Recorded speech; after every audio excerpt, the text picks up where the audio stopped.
বৃশ্চিক রাশি এবং লগ্নের জাতক জাতিকা আপনাদের বলছি একটা কথা মাথায় রাখবেন, অন্ধকার যত গভীর হয় তার মানে ভোর ততটাই কাছাকাছি আসে। এই যেমন জানুয়ারি মাস আপনাদের জীবনের সেই মাস যেখানে সব কিছু থেমে গিয়ে আবার নতুন করে শুরু হবে। যা কিছু হারিয়েছেন, যা বিশ্বাস ভেঙেছে, যেখানে আপনি ভেবেছিলেন এবার শেষ, সেখানেই জীবন বলবে না, এখনো অনেক কিছু বাকি আছে। এই মাসে, এই জানুয়ারি মাসে চতুর্বর্গীয় ফল তৈরি হচ্ছে, যা আপনার তৃতীয় স্থান অর্থাৎ মকর রাশিতে, মানে সাহস, যোগাযোগ, আত্মবিশ্বাস এবং নতুন করে শুরুর ঘরে। তাই যারা মনে করছেন জীবন থেমে গেছে তাদেরকে বলছি, মনে রাখবেন এই জানুয়ারি মাসই আপনার কামব্যাক করার মাস।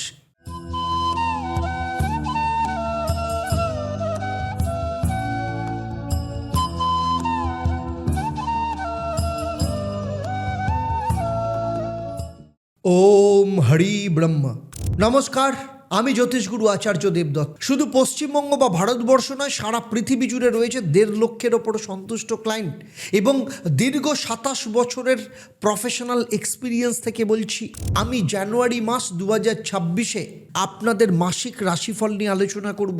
অর্থাৎ জানুয়ারি মাসে আপনাদের কেমন যাবে শুধু সেটা নিয়ে আলোচনা করব না, প্রত্যেকটা সেক্টর ধরে ধরে, সময় ধরে ধরে আমি আপনাদের জানাবো কখন কিভাবে আপনি লাভ পেতে পারেন এবং কোন কোন বিষয় থেকে আপনাকে সচেতন থাকতে হবে। সেই সাথে থাকবে আপনাদের জন্য লাকি রং কী হবে, কি মহা উপায় আপনারা পালন করবেন, লাকি মন্ত্র কী হবে এবং বাস্তুক্ষেত্রে কি মহা উপায় আপনাদেরকে পালন করতে হবে। তাই পুরো ভিডিওটা শেষ অবধি অত্যন্ত মন দিয়ে দেখবেন। আর একটা কথা বলি, আমার এই আলোচনা কিন্তু আপনার জন্মরাশি বা লগ্ন এবং জানুয়ারি মাসে গ্রহদের যে গোচর হবে তার উপর কিন্তু ভিত্তি করে। কারণ আপনি বৃশ্চিক রাশি হলেও অন্য বৃশ্চিক রাশিদের থেকে কিন্তু আপনার জন্মছক আলাদা, কারণ সেখানে নবগ্রহের অবস্থান, আপনার যে বর্তমানে মহাদশা, অন্তর্দশা, প্রত্যন্তর দশা চলছে এবং আপনার বাস্তু, আপনার হাত, এই সমস্ত কিছুর কম্বিনেশনের ওপর নির্ভর করে আপনি কতটা ফল পাবেন বা কতটা ফল পাবেন না। তাই আমার আলোচনার মধ্য দিয়ে যদি আপনার মনে হয় যে দীর্ঘদিন ধরে শুনছেন কিন্তু কিছুতেই রেজাল্ট পাচ্ছেন না, আপনার ক্ষেত্রে দুটো রাস্তা। এক, আপনি কাউকে দিয়ে আপনার জন্মছক, আপনার হাত কিংবা আপনার বাস্তু আপনি বিচার করিয়ে নিন, সেখান থেকে আপনি আপনার সমস্ত ডাউটের উত্তর পেয়ে যাবেন এবং যেভাবে বলা হবে সেইগুলো পালন করুন বা সেই প্রতিবিধানগুলো ধারণ করুন, রেজাল্ট আপনি পাবেন। অথবা শনিবার দিন চলে আসুন, আমি লাইভ প্রোগ্রামে থাকি শনিবার দিন সন্ধ্যেবেলা 6:30 থেকে, যেখানে আমি আপনাকে জানাবো যে আপনার জীবনের এক্স্যাক্টলি সমস্যাটা কোথায়, কিভাবে সেখান থেকে আপনি ওভারকাম করতে পারেন। তাহলে চলুন শুরু করি। জানুয়ারি মাসের ক্ষেত্রে প্রথমেই আসব যে জানুয়ারি মাসে গ্রহদের গোচর কি থাকবে। দেখুন, বৃহস্পতি আপনার অষ্টম স্থানে মানে মিথুন রাশিতে আছে, যেখানে থাকা মানে গোপন পরিবর্তন এবং অন্তরের রূপান্তরকে নিয়ন্ত্রণ করছে। মীন রাশিতে শনিদেব বসেই রয়েছে পঞ্চম স্থান, সেটা মানে প্রেম, সন্তান, সৃজনশীলতার উপর নিয়ন্ত্রণ রয়েছে।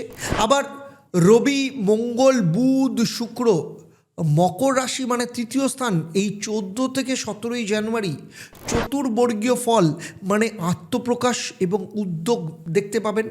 আবার রাহু চতুর্থ স্থান মানে কুম্ভ রাশিতে, বাড়ি, মানসিক শান্তি, পরিবারে পরিবর্তনকে নির্দেশ করছে। কেতু রয়েছে সিংহে, মানে দশম স্থানে কর্মজীবনে অনিশ্চয়তা এবং অহংকারের পরীক্ষা নিরীক্ষা চলবে। মোট কথা, এই মাসে আপনি নিজের অন্তরের আগুনটাকে আবার জ্বালাবেন। চলুন দেখে নিই 1 তারিখ থেকে 12 তারিখ মানে কল্পতরুর দিন থেকে, বছরের প্রথম দিন থেকে 12ই জানুয়ারি বিবেকানন্দের জন্মদিন, এই সময়টা আপনার জীবনে কেমন থাকছে। পুনর্জন্মের প্রস্তুতি বলতে পারেন, নতুন করে আপনার জীবনের প্রস্তুতি শুরু হবে। কারণ জানুয়ারির শুরুটা ধীর কিন্তু গভীর, যেন আপনি নিজের ভেতর থেকে ভাঙছেন আর এই ভাঙাটাই নতুন করে নিজেকে গড়ছেন। যেমন সেক্টর ওয়াইজ যদি বলি, শরীরের দিক থেকে মানসিক ক্লান্তি একটু থাকবে, ঘুমের সমস্যা হতে পারে, সেই জন্য মেডিটেশন এবং প্রার্থনা এই সময় ভীষণ দরকার।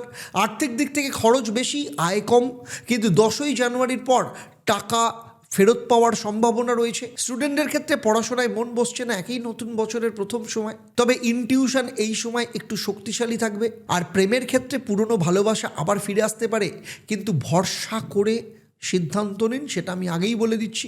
আর চাকরির ক্ষেত্রে বলবো অফিস পলিটিক্স বা অস্থিরতা তৈরি হতে পারে। আর 11ই জানুয়ারির পর কিন্তু স্থিতি যথেষ্ট ভালো আসবে। আর বিবাহের ক্ষেত্রে ভুল বোঝাবুঝি বা সাইলেন্ট ডিস্টেন্স কোথাও না কোথাও থাকতে পারে, একসাথে কথা বললে সম্পর্ক আবার কিন্তু ঠিক হয়ে যাবে। আর ব্যবসার ক্ষেত্রে বলবো পার্টনারের ওপর নির্ভর না করে নিজে সিদ্ধান্ত নিন, ভালো হবেন। আর বিদেশের ক্ষেত্রে বলবো যারা বিদেশে কানেকশন করতে চাইছেন বা বিদেশের ক্ষেত্রে বিদেশ ভ্রমণ বা পরিকল্পনায় কিছু না কিছু বাধা আসতে পারে।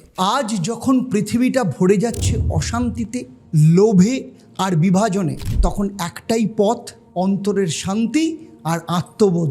ঠাকুর শ্রী শ্রী রামকৃষ্ণ পরমহংস দেবের সেই অন্তরাত্মার বাণীকে মানুষে মানুষে পৌঁছে দিতে আমরা গড়ে তুলেছি ঈশ্বর ফাউন্ডেশন। আমাদের স্বপ্ন ঠাকুরের নামে একটা আশ্রম ও একটা মন্দির, যেখানে প্রতিটি প্রাণে জাগবে অন্তরের ঈশ্বর। আপনিও আসুন, এগিয়ে আসুন, যোগ দিন এই যাত্রায়, কারণ সত্যিকারের জাগরণ ভেতর থেকে শুরু হয়। চলুন দেখে নেবো এরপরে 13 তারিখ থেকে 20 জানুয়ারি এই সময় কিন্তু চতুর্বর্গীয় ফল মানে সাহসের পরীক্ষা চলবে। 13ই জানুয়ারি থেকে 17ই জানুয়ারির মধ্যে শুক্র, রবি, মঙ্গল ও বুধ এই 4টে গ্রহ মিলে আপনার তৃতীয় স্থান মকর রাশিতে চতুর্বর্গীয় ফল তৈরি করছে, মানে জীবনের গতি, চেষ্টা এবং সাফল্যের পুনর্জন্ম বলতে পারেন। এই সপ্তাহে আপনার ভেতরের আগুন জ্বলে উঠবে, আপনি বুঝবেন আমি এখনো হারিনি। চলুন সেক্টর ওয়াইজ দেখি। প্রথমেই আসবো স্বাস্থ্যের ব্যাপারে। শক্তি এবং ইচ্ছা শক্তি দুটোই ফিরে আসবে। মাথা কাঁধের একটু চাপ কমাতে হবে। আর্থিক দিক থেকে ছোট লাভের মাধ্যমে বড় উন্নতির যোগ 17 থেকে 19 তারিখ মধ্যে অর্থপ্রাপ্তির যোগ কারোর ক্ষেত্রে আসতে পারে। এডুকেশনের ক্ষেত্রে বলবো কমিউনিকেশন বেসড পড়াশোনার ক্ষেত্রে অগ্রগতি দেখা দেবে। আর প্রেমের ক্ষেত্রে লং ডিস্টেন্স রিলেশনশিপের মধ্যে যোগাযোগ যথেষ্ট পরিমাণে বাড়বে। আর যাদের ক্ষেত্রে সম্পর্ক তৈরি করতে চাইছে 18 তারিখের পর সিঙ্গেলদের নতুন সম্পর্ক হওয়ার সম্ভাবনা রয়েছে। চাকরির ক্ষেত্রে নতুন প্রজেক্ট, সিনিয়রদের প্রতি আস্থা বাড়বে। 20 জানুয়ারির মধ্যে প্রশংসা বা সুযোগ দুটোই হবে। আর বিবাহের ক্ষেত্রে পরিবারের সমর্থন বাড়বে। একসাথে কোনো নতুন সিদ্ধান্ত নিলে যথেষ্ট ভালো ফল পাওয়া যাবে। ব্যবসায়ীদের দিক থেকে মার্কেটিং বা সেলস ফিল্ডে যথেষ্ট ভালো রেজাল্ট আছে। আর নতুন চুক্তি কারোর ক্ষেত্রে সাইন হতে পারে। যারা বিদেশ সংযোগের মাধ্যমে কাজের সম্ভাবনাও কিন্তু এই সময় দেখতে পাওয়া যাচ্ছে। এবারে আসবো 21 থেকে 27 জানুয়ারি। জীবনের গতি এই সময় ফিরে আসছে। আপনি বুঝতে পারবেন যে সময়টাকে আমি হেরে যাওয়া ভেবেছিলাম, সেটাই আসলে আপনার পরবর্তী গড়ার সময়। স্বাস্থ্য ক্ষেত্রে যদি বলি, শরীর এবং মন দুটোই একদম সজীব থাকবে। পুরনো রোগ যারা কষ্ট পাচ্ছিলেন এবার আরাম পাবেন। আর আর্থিক দিক থেকে 24 থেকে 26 জানুয়ারি আর্থিক স্থিতি আসবে, বিনিয়োগের লাভের যোগ রয়েছে। পড়াশোনার ক্ষেত্রে মনোযোগ যথেষ্ট ভালো হবে, সফলতাও পাবেন। আর প্রেমের ক্ষেত্রে সম্পর্ক যথেষ্ট দৃঢ় হবে, আবেগ যথেষ্ট পরিমাণে থাকবে। আর সিঙ্গেলদের ক্ষেত্রে বলবো বৃশ্চিকদের জন্য নতুন প্রেমের সূচনা এই সময় হতে পারে। চাকরির ক্ষেত্রে বলবো লিডারশিপের দায়িত্ব আসতে পারে, আপনার কথা এখন সবাই মন দিয়ে শুনবে। আর বিবাহের ক্ষেত্রে সম্পর্ক যথেষ্ট মজবুত হবে। আপনার স্বামী বা স্ত্রীর প্রতি শ্রদ্ধা এবং ভালোবাসা দুটোই বাড়বে। চলুন দেখে নেব ব্যবসায়ীদের ক্ষেত্রে লাভজনক সময়, নতুন ডিল হবে। পার্টনারশিপের ক্ষেত্রে স্বচ্ছতা আসবে। এরপরে চলে আসবো 28 থেকে 31 জানুয়ারি। আত্মবিশ্বাসের পুনর্জন্ম বলতে পারেন। সপ্তাহের শেষে আপনার ভেতরে এক নীরব শক্তি কাজ করবে। যে ভয় আপনাকে পিছিয়ে দিয়েছিল সেটাই কিন্তু এখন আপনার ফুয়েল হবে, সেটাই আপনার জ্বালানি হবে। তো সুতরাং চলুন দেখে নিই স্বাস্থ্যের ক্ষেত্রে। প্রথমেই আসবো মন শান্ত, ঘুম ভালো থাকছে। আর আর্থিক দিক থেকে টাকার প্রবাহ যথেষ্ট স্থিতিশীল, বকেয়া অর্থ ফিরে আসতে পারে এই সময়। শিক্ষার ক্ষেত্রে বলবো যারা হায়ার স্টাডি করতে চান এই সময় কিন্তু অত্যন্ত উপযুক্ত আপনাদের ক্ষেত্রে। আর প্রেমের ক্ষেত্রে বলবো গভীর ইমোশনাল বন্ডিং এই সময় দেখতে পাওয়া যাবে। 30 জানুয়ারি আশপাশে বিশেষ মুহূর্ত এই সময় রয়েছে। আর চাকরির ক্ষেত্রে বলবো প্রমোশন বা ইনক্রিমেন্টের খবর কেউ এই সময় পেতে পারেন। বিবাহের ক্ষেত্রে বলবো পরিবারের আনন্দ পরিবেশ আসবে। কারোর ক্ষেত্রে বেবি প্ল্যানিং এই সময় যথেষ্ট শুভ ফল দেবে। আর ব্যবসায়ীদের ক্ষেত্রে বলবো আন্তর্জাতিক কাজের সম্ভাবনা রয়েছে। যারা দীর্ঘদিন ধরে আন্তর্জাতিক ক্ষেত্রে ব্যবসা করার কথা ভাবছিলেন তাদের ক্ষেত্রে শুভ। নতুন কোনো ব্রাঞ্চ বা প্রজেক্ট এই সময় শুরু হতে পারে। প্রচুর চেষ্টা করছেন কিন্তু কিছুতেই চাকরি হচ্ছে না, কিংবা ব্যবসা করছেন, ব্যবসাতে প্রচুর লস হচ্ছে, কিছুতেই লাভের মুখ দেখতে পাচ্ছেন না, কিংবা আপনার সন্তানের বিয়ের চেষ্টা করছেন কিন্তু কিছুতেই বিয়ে হচ্ছে না, অথবা বিয়ে দিয়েছেন কিন্তু বিবাহিত জীবন অত্যন্ত খারাপ, ডিভোর্সের মুখোমুখি জায়গায় দাঁড়িয়ে আছে, অথবা দীর্ঘদিন ধরে চেষ্টা করছেন কিন্তু কোলে কিছুতেই সন্তান সুখ আসছে না, নাকি আপনার সন্তান প্রচন্ড অবাধ্য, পড়াশোনা করছে না, কোনোভাবেই মন দিতে পারছে না, অথচ সামনে পরীক্ষা, কিছুতেই বুঝতে পারছেন না কি করবেন। যদি এমন কিছু সমস্যা থাকে যেগুলো নিয়ে আপনি ভাবছেন যে আপনি আর জীবনে বেরোনোর রাস্তা খুঁজে পাচ্ছেন না, প্রচন্ড বিভ্রান্ত, মানসিক দিক থেকে ক্লান্ত, মানসিক অশান্তিতে ভুগছেন, তাহলে আমি বলবো, আমি জ্যোতিষগুরু আচার্য দেবদত্ত, 27 বছরের অভিজ্ঞতা এবং 1.5 লক্ষের ওপর যে সন্তুষ্ট ক্লায়েন্ট সারা পৃথিবী জুড়ে রয়েছে, তাদের ভরসা এবং বিশ্বাস নিয়ে আমি কলকাতায় গড়িয়াহাট এবং হাতিবাগান, সেই সাথে শিলিগুড়ি, তমলুক এবং বর্ধমানে অফলাইন চেম্বারে কিংবা অনলাইনে সরাসরি আমার সাথে কথা বলতে, আমার সাথে কনসালটেশন বুক করার জন্য নিচের নাম্বারে এক্ষুনি যোগাযোগ করুন। দেখুন, বৃশ্চিক মানেই কি জানেন? বৃশ্চিক মানেই হচ্ছে গভীরতা, রহস্য এবং পুনর্জন্ম। জানুয়ারি শেখাবে, যে মানুষ অন্ধকারকে স্বীকার করে সেই কিন্তু আলোকে সত্যিকারের ধারণ করতে পারে। আর inner spirituality and wisdom organization of Shri Ramakrishna Paramahamsadev ঈশ্বর, এই অর্গানাইজেশন সেই আলোর পথ দেখায় যেখানে মা কালী দেন সাহস, শ্রীকৃষ্ণ শেখান ভালোবাসা, আর শ্রী রামকৃষ্ণ শেখান আত্মজ্ঞান। এটাই জীবনের ত্রিবেণী সঙ্গম বলতে পারেন, যেখানে শক্তি, প্রেম এবং জ্ঞান মিলেমিশে মানুষের ভেতরের একটা রূপান্তর করে অদম্য শক্তিতে পরিণত করে। তাই আজই ঈশ্বরের সদস্যপদ গ্রহণ করুন, কারণ আপনার জীবনের অন্ধকারটা এখন আলোয় ভরে ওঠার অপেক্ষায়। আর আপনাদের কাছে অত্যন্ত আনন্দের এবং অত্যন্ত সুখবর নিয়ে আসছি আমি। ঠাকুর শ্রী শ্রী রামকৃষ্ণ পরমহংসদেবের চারণভূমি এবং কর্মভূমির দক্ষিণেশ্বরেই তৈরি হতে চলেছে ঈশ্বরের প্রথম মন্দির, এবং যে মন্দিরে শক্তি এবং ভক্তি দুটোই একসাথে বাস করবে, যেখানে শ্রী শ্রী সারদা মাও যেমন অবস্থান করবেন মা, তেমনি রামকৃষ্ণ দেবও অবস্থান করবেন। কবে হচ্ছে? 1 মার্চ। 1 মার্চ ঠাকুরের জন্মতিথি, সেই দিনই কিন্তু উদ্বোধন করতে চলেছি ঈশ্বরের প্রথম মন্দির। সুতরাং এই মন্দিরটা আপনারও। তাই মন্দির তৈরি করার ক্ষেত্রে আপনার সেবা আমাদের একান্ত দরকার।